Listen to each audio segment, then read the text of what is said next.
When a complex mechanical component snaps under pressure in the field, the immediate human frustration is directed at the physical machine. It looks like a failure of manufacturing. However, analyzing company records reveals that the vast majority of product failures and service upsets do not happen because of assembly errors on the factory floor. They result from inadequate design processes. This exposes a core engineering paradox.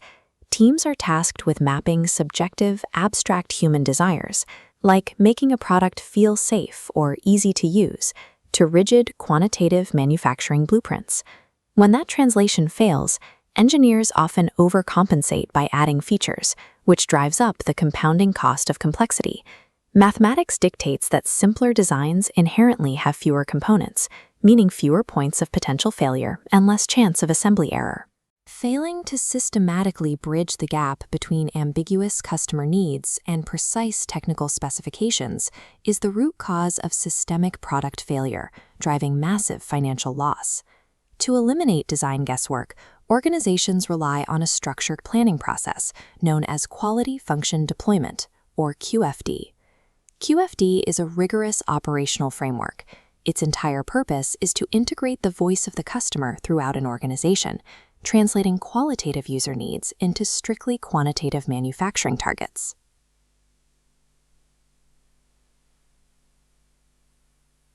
The primary tool of this process is this diagram, a complex matrix known as the House of Quality.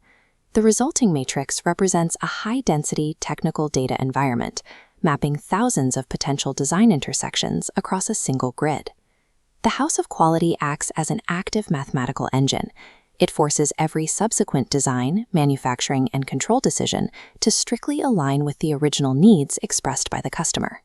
Looking at the left side of this matrix, we start with step 1, which acts as the foundational left wall of the house, identifying the voice of the customer. The inputs here, requests like a safe place to be or clean locker rooms, are raw, subjective, and highly qualitative. Moving to step 2, we formulate the technical requirements, which form the roof of the house. Here, engineers apply axiomatic design. This is the premise that good design is governed by laws similar to those in natural science, requiring technical requirements to be established through logic rather than guesswork. A critical rule here is the information axiom, which states that a good design corresponds to absolute minimum complexity. By forcing engineers to define independent, mathematically simple technical requirements, the matrix prevents the creation of conflicting features that inevitably cause products to fail in the real world. This brings us to step 3, the central grid of the relationship matrix, where qualitative needs and quantitative specs collide. Inside the grid, specific symbols calculate the strength of the relationship, plotting where connections are strong, weak, or non-existent. Filling out this central grid requires an operational concept called concurrent engineering. Instead of passing a design sequentially from department to department, concurrent engineering utilizes multifunctional teams, usually 4 to 20 members, spanning marketing, design, and manufacturing, working simultaneously. The matrix acts as a forcing function.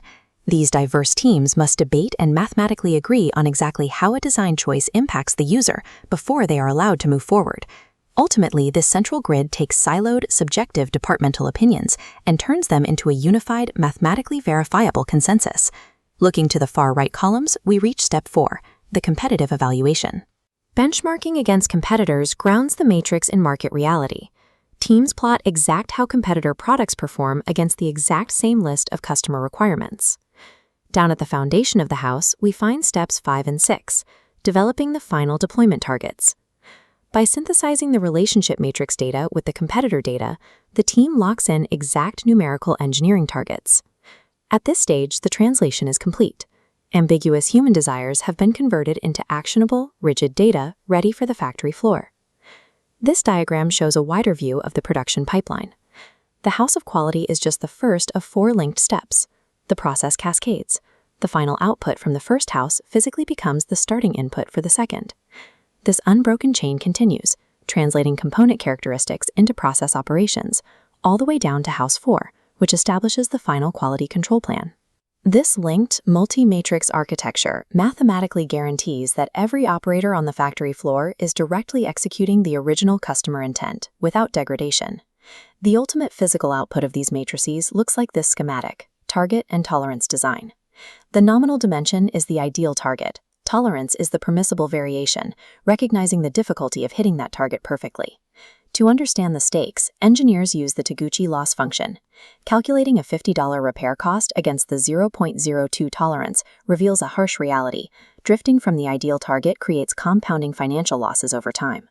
Tolerances function as strict financial boundaries, marking the exact point where minor physical variation creates a measurable liability.